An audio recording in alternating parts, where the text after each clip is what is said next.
As we inch closer to the start of the 2025 college football season, don't forget it's also flip season. One Alabama recruit is already going on a visit somewhere else. Stick around. Let's talk about it. This is Way Offside. 3, 2, let's go.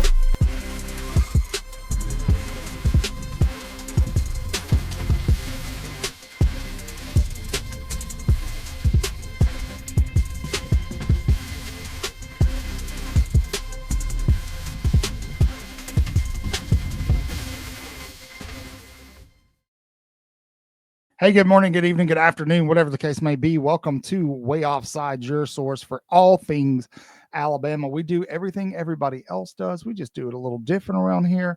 Alabama is set to host, or not host, but to travel down to FSU to take on the Seminoles this Saturday. But with the fall football season comes flip season. We all know how this works. Alabama's class this summer is pretty impressive. It's a very impressive recruiting class, currently sitting at number 5, between 5 and 7, depending on which recruiting agency you're looking at. However, Alabama has one of the highest ratings in terms of overall players in their 2026 recruiting class. This class is pretty bonkers. This is a very, very good class.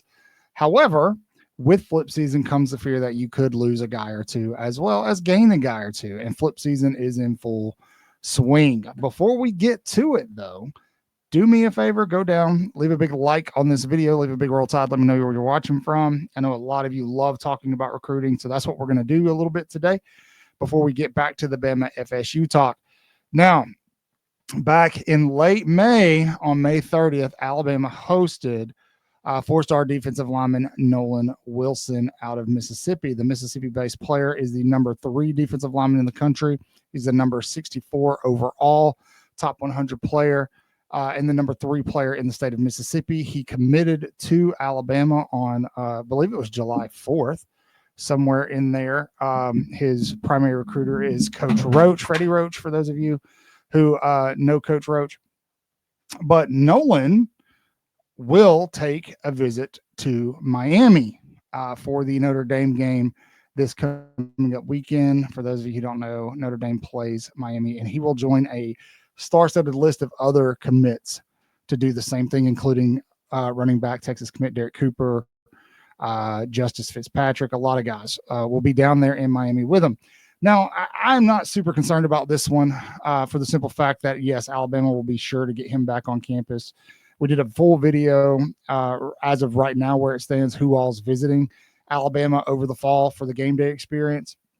But it is a little concerning just because his last official visit was at Miami. He took that visit on June 20th. He visited Alabama the month before. He also visited Ole Miss, Auburn, and took an unofficial to USC in April.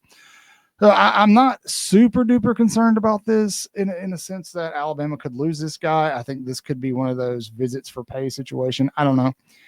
Maybe I shouldn't speculate on that. But the 6'4", 258-pound defensive lineman out of Mississippi has been locked in with the Tide for a long time. He's got a 94 overall rating and will be a big part of Alabama's 2026 recruiting class in terms of the defensive line position. This is a position of need for Bama. So I would imagine everything within reason Alabama will throw at him to keep him.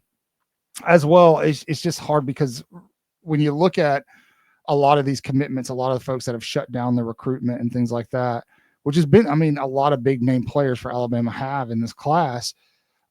If he's kind of in on that brotherhood that's being built in this recruiting class, it's kind of hard to imagine that he will flip his commitment. However, we will definitely watch him as we move on through fall ball.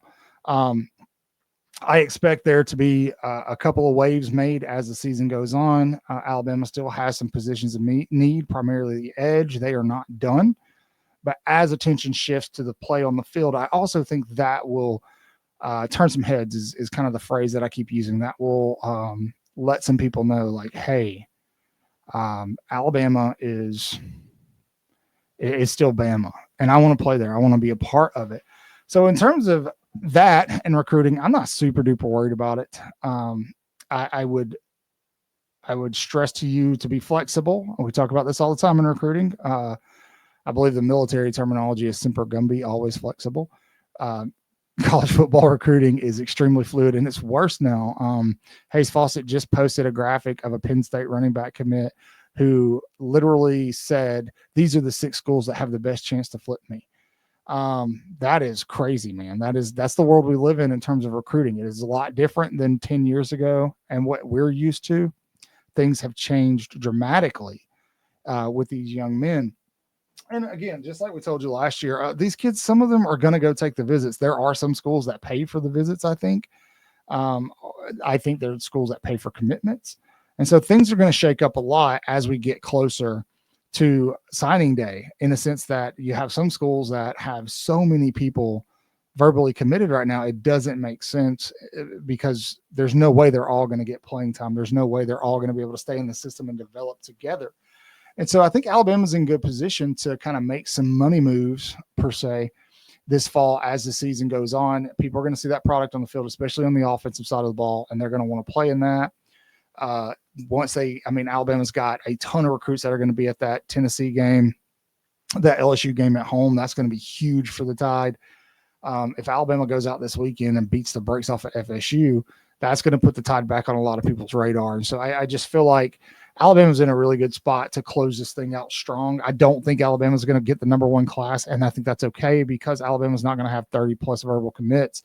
As Courtney Morgan said, quality over quantity, and he meant it. And, when you break down the recruiting class and you kind of levy it out so that it's balanced in terms of a sample size, Alabama has the best class in the country right now overall. So, and I don't think they're done. I think that there are some surprises. I think Bama's still going to go after guys like Tank Jones. I think that's not a done deal. We'll see if they can keep him home and flip him back to Bama. He did verbally commit to Oregon.